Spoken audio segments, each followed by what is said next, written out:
Hello everyone, my self जान इंसान, associate professor in commerce. आज हम जानेंगे सिग्निफिकेंस ऑफ मैनेजमेंट, प्रबंध का महत्व। जैसा कि जॉर्ज आर टेरी ने कहा है, no organisation can be successful for a long time without effective management. प्रभावी प्रबंध के बिना कोई भी संगठन लंबे समय तक सफल नहीं रह सकता। To a large extent, the achievement of social, economic and political objectives depends on able managers. सामाजिक, आर्थिक या राजनीतिक उद्देश्यों की प्राप्ति योग्य प्रबंधकों पर ही निर्भर है। तो जॉर्ज आर टेरी के इस कथन से स्पष्ट होता है कि चाहे समाज का कोई भी क्षेत्र हो, आर्थिक, धार्मिक, राजनीतिक, शैक्षणिक, हर क्षेत्र में अच्छे प्रबंधक का होना जरूरी है और प्रबंध का महत्व हर क्षेत्र में अत्यधिक है, जिसे हम इस तरह से जान सकते हैं। जैसे पहला कारण प्रबंध का महत्वपूर्ण होने का है achievement of predetermined objectives. हर आर्थिक क्षेत्र में कार्यरत संस्था का एक ही लक्ष्य होता है, मैक्सिमाइजेशन ऑफ प्रॉफिट, लाभों को अधिकतम करना। हालांकि पिछले कुछ दशकों से एक सेकेंडरी गोल सोशल रिस्पॉन्सिबिलिटी पर भी उतना ही जोर दिया जा रहा है। तो इन लक्ष्यों की प्राप्ति के लिए चाहे लाभों को अधिक से अधिक कमाना हो या समाज के प्रति अपने उत्तरदायित्व को पूरा करना हो, इन लक्ष्यों की प्राप्ति के लिए संस्था के स्तर पर, विभागीय स्तर पर, व्यक्तिगत स्तर पर बहुत से उद्देश्य निर्धारित किए जाते हैं और इन पूर्व निर्धारित उद्देश्यों की प्राप्ति केवल मात्र तभी संभव होती है जब संस्था के तीनों स्तरों पर, टॉप, मिडल और लोअर लेवल पर काम कर रहे प्रबंधक एक्सपर्ट हों, डेडिकेटेड हों, डिवोटेड हों, लगन से काम करने वाले हों और पूरी तरह से शिक्षित और प्रशिक्षित हों। तो इसलिए पूर्व निर्धारित लक्ष्य केवल तभी प्राप्त किए जा सकते हैं जब प्रबंध को प्रभावी तरीके से लागू किया जाए। इसलिए प्रबंध बहुत अधिक महत्वपूर्ण है।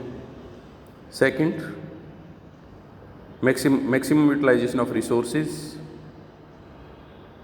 उत्पादन के साधनों का अधिकतम उपयोग और प्रयोग। उत्पादन के साधन जिनको हम 5M से जानते हैं, man, money, machine, material, methods, इन साधनों का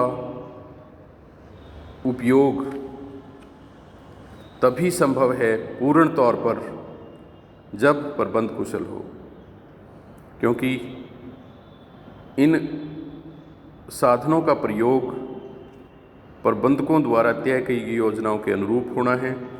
अगर योजनाएं सही से और प्रभावी तरीके से तय की गई हैं तो उन योजनाओं के अनुरूप बहुत अच्छे से, सुचारू रूप से सभी विभागों में हर व्यक्ति द्वारा काम किया जाएगा और समस्त संसाधनों का अधिकतम उपयोग संभव होगा।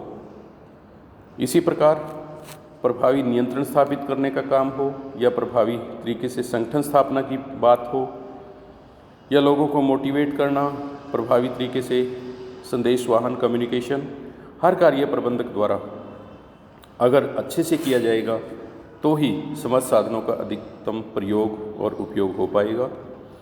तो इस वजह से भी प्रबंध बहुत महत्वपूर्ण माना जाता है। Third, overcoming competition. आज का दौर प्रतियोगिता का युग है। बहुत अधिक टफ कंपटीशन के चलते बहुत सी संस्थाएं इंसॉल्वेंट हो जाती हैं, बहुत सी संस्थाएं बंद हो जाती हैं और कुछ ऐसी लीडिंग इंस्टीट्यूशंस होती हैं जो लगातार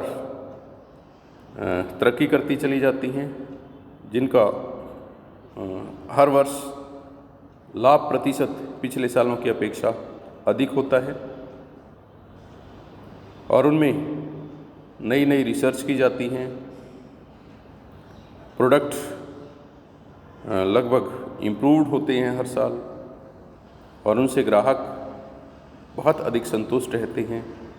उनमें कार्यरत कर्मचारी हों या अधिकारी हों, वो भी अक्सर संतुष्टि का एहसास उनको रहता है और वो बहुत दिल से काम करते हैं। तो अब दोनों तरह की संस्थाओं में जो अंतर है, एक वो संस्थाएं जो कंपटीशन की वजह से बंद हो गई, दिवालिया हो गई, इंसॉल्वेंट हो गई, और एक वो संस्थाएं जो लगातार प्रगति के पथ पर अग्रसर हैं, आगे बढ़ रही हैं। दोनों में अगर अंतर का कारण हम रिसर्च करने लगें, जानने की कोशिश करें, तो हम पाएंगे कि प्रबंध का प्रभावी होना उस संस्था का मेन सहारा है जो संस्था लगातार प्रगति के पथ पर अग्रसर हो रही है। और दूसरी ओर बंद होने वाली संस्थाओं में प्रबंध उतना प्रभावी ना होना भी एक कारण है। तो इसलिए प्रतियोगिता में बने रहने के लिए, प्रतियोगिता के युग में लगातार आगे बढ़ने के लिए एक प्रभावी और अच्छे प्रबंध का होना बहुत ज़रूरी है। Ensuring integration with changing environment, लगातार जो इन्वायरमेंट है बहुत तेज़ी से चेंज हो रहा है। हर क्षेत्र में परिवर्तन हम देख रहे हैं, तकनीक बहुत तेज़ी से परिवर्तित हो रही है। मल्टीनेशनल कंपनीज बहुत सी नई नई गतिविधियां लगातार करती नज़र आ रही हैं। नए नए देशों में, नए नए क्षेत्रों में नए नए उत्पादों को लेकर के प्रवेश कर रही हैं। तो ऐसे दौर में जब तकनीक बहुत तेज़ी से परिवर्तित हो रही हो, जब वातावरण के सभी घटक बहुत तेज़ी से बदल रहे हों, वातावरण के साथ सामंजस्य और तालमेल बनाए रखने के लिए हर संस्था में एक अच्छा प्रबंधक ही यह संभव कर पाता है कि वो एक्सटर्नल इन्वायरमेंट में जैसे चेंज होते हैं उनके अनुरूप इंटरनल इन्वायरमेंट और संस्था की नीति और नीतियों को बदलता रहे, चेंज करते रहें। तो इसलिए परिवर्तित और बदलते हुए वातावरण में अच्छे प्रबंध का होना और ज़्यादा आवश्यक हो जाता है और ज़्यादा ज़रूरी हो जाता है। Ensuring smooth running of large scale business. आज हम मल्टीनेशनल कंपनीज के आकार की ओर जब नज़र दौड़ाते हैं तो पाते हैं कि बहुत लार्ज स्केल पर ये संस्थाएं उत्पादन करती हैं। हज़ारों की संख्या में इनमें लोग कार्य करते हैं। बहुत उन्नत, विकसित और महंगी तकनीक का प्रयोग इन संस्थाओं में किया जाता है और उत्पादन के समस्त साधन, man, money, machine, material, methods सभी लार्ज स्केल पर प्रयोग में लाए जाते हैं। तो ऐसी संस्थाओं के लिए शिक्षित, प्रशिक्षित और अनुभवी, बहुत योग्य प्रबंधकों की बहुत ज़्यादा ज़रूरत होती है। तो इसलिए संस्थाओं का आकार और कार्य क्षमता जितनी अधिक होती है उतना ही प्रबंध का महत्व भी लगातार बढ़ता चला जाता है। Maintaining a sound organisational structure. Organisation structure अनेक प्रकार के हम पढ़ेंगे आगे। फॉर्मल ऑर्गेनाइजेशन स्ट्रक्चर, जिसमें लाइन एंड स्टाफ स्ट्रक्चर हैं। इनफॉर्मल स्ट्रक्चर्स डेवलप हो जाते हैं बहुत से।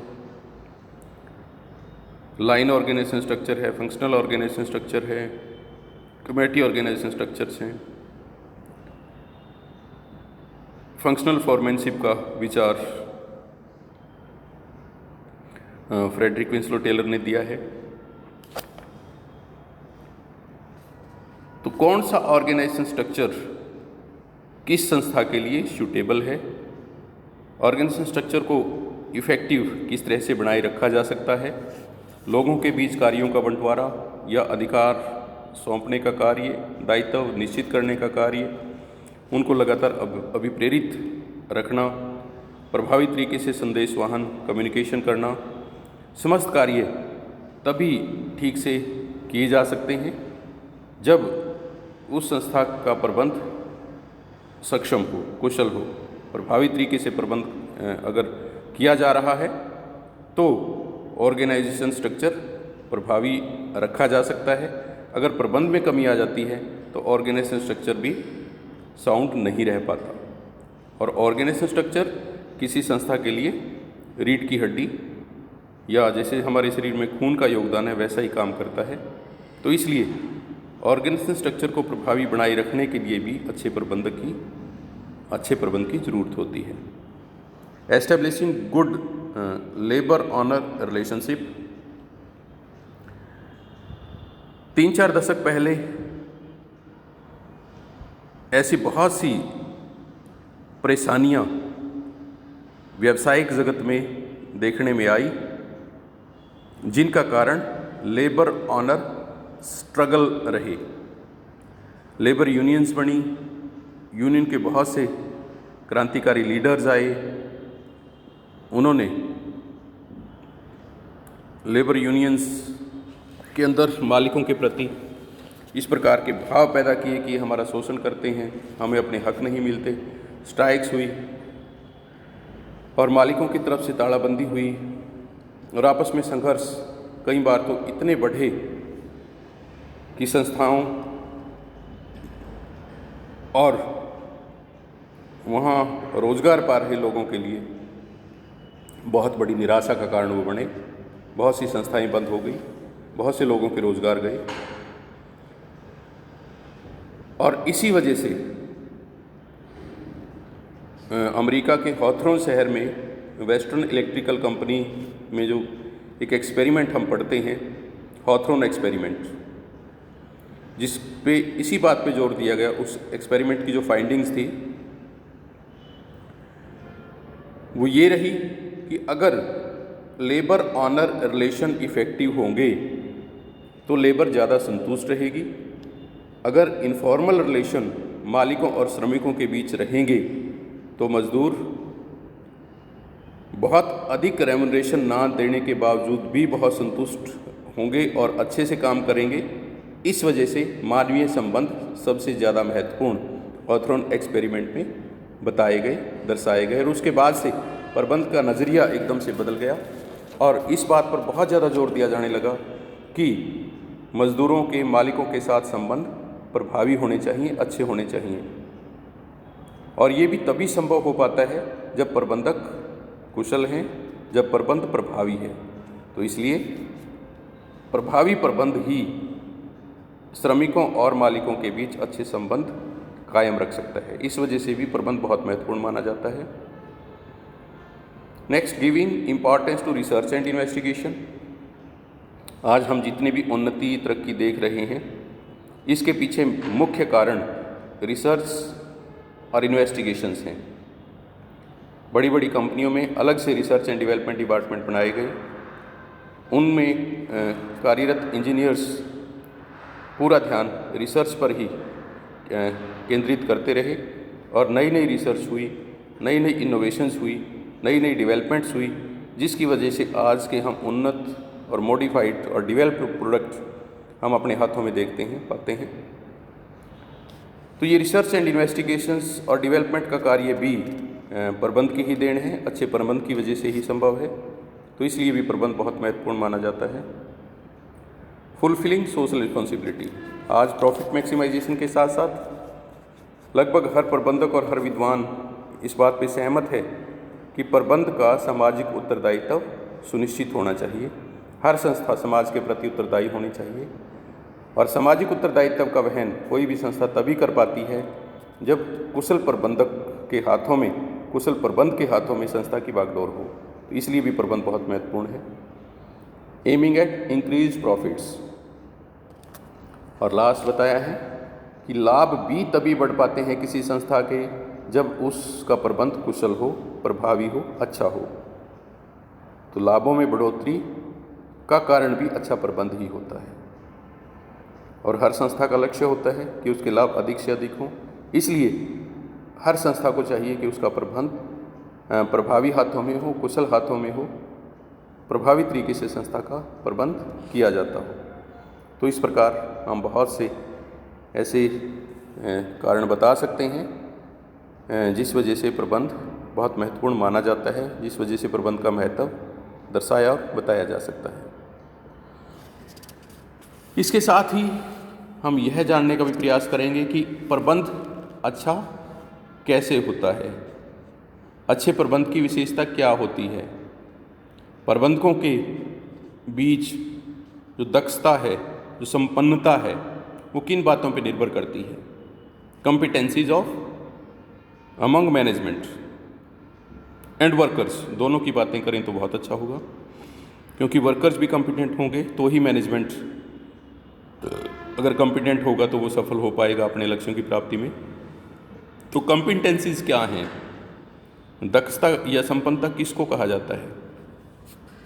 तो कोई भी प्रबंधक या कर्मचारी तभी कॉम्पिटेंट कहा जाएगा, तभी दक्ष और संपन्न कहा जाएगा जब उसके अंदर 3 विशेषताएं होंगी। पहला स्किल, दूसरा नॉलेज और तीसरा एटीट्यूड। स्किल यानी कौशल बहुत ज़रूरी है। जैसे कंप्यूटर ऑपरेटर हैं, कंप्यूटर को चलाना जानते हैं, उनके सभी सॉफ्टवेयर के बारे में उनको पता है और काम करने के प्रति उनकी मनोवृत्ति अगर सकारात्मक है, उनका एटीट्यूड पॉजिटिव है, तो हम उनको कॉम्पिटेंट कहेंगे। यानी उनके अंदर स्किल भी है, चलाना जानते हैं, कंप्यूटर को ऑपरेट करना जानते हैं और सॉफ्टवेयर्स का नॉलेज है और उनका एटीट्यूड काम के प्रति पॉजिटिव है, तो हम उनको कहेंगे कॉम्पिटेंट। अगर एक भी इनमें से विशेषता की कमी हुई, अगर स्किल और एटीट्यूड है पर नॉलेज नहीं है, जैसे अगर किसी संस्था में एक रिटायर्ड टाइपराइटर को अगर कंप्यूटर ऑपरेट करने के रख लिया और उसको स्पीड बहुत अच्छी है, टाइपिंग बहुत बढ़िया जानता है, बहुत स्पीड से टाइप करता है, काम के प्रति पूरी तरह से समर्पित है, यानी एटीट्यूड भी पॉजिटिव है, लेकिन सॉफ्टवेयर्स का नॉलेज नहीं है, तो वो कंप्यूटर को ऑपरेट नहीं कर पाएगा, उसको कॉम्पिटेंट नहीं कहा जाएगा। क्योंकि कॉम्पिटेंट होने के लिए उसे पहले सारे सॉफ्टवेयर्स को सीखना होगा, जानना होगा किस तरह से ऑपरेट होता है कंप्यूटर, क्योंकि कंप्यूटर और टाइपराइटर में ज़मीन आसमान का फ़र्क है। तो इस तरह से कॉम्पिटेंट कोई भी प्रबंधक या कर्मचारी तभी कहा जाएगा जब उसके अंदर स्किल, नॉलेज एंड एटीट्यूड तीनों ही पाए जाएंगे, तीनों ही विकसित किए जाएंगे। दूसरी विशेषता कॉम्पिटेंसी की है लीड्स टू सुपीरियर परफॉर्मेंस। अगर कोई कॉम्पिटेंट हैं प्रबंधक और कर्मचारी, तो उनकी परफॉर्मेंस अलग ही देखी जा सकती है। वो संस्था को फर्श से अर्श पर ले जाने के लिए सक्षम होंगे, वो संस्था को जीरो से हीरो तक का सफ़र तय करवाने के लिए कामयाब रहेंगे, काबिल उनको माना जाएगा, सार्थक अपने आप को वो सिद्ध कर पाएंगे। इसलिए कॉम्पिटेंट लोग ही संस्था में भर्ती करने चाहिए और प्रबंधक भी सभी कॉम्पिटेंट होने चाहिए, तभी कोई संस्था अच्छी परफॉर्मेंस दे सकती है, तभी कोई संस्था अपने लक्ष्यों को प्रभावी तरीके से पूरा करने में कामयाब हो सकती है। तीसरा कॉम्पिटेंसी की तीसरी विशेषता है डिफरेंशिएटिंग परफॉर्मेंस। जो व्यक्ति कॉम्पिटेंट है उसकी कार्यकुशलता, उसका कार्य, उसकी परफॉर्मेंस अलग ही पहचानी जा सकती है, वो दूसरों से अलग दिख जाता है।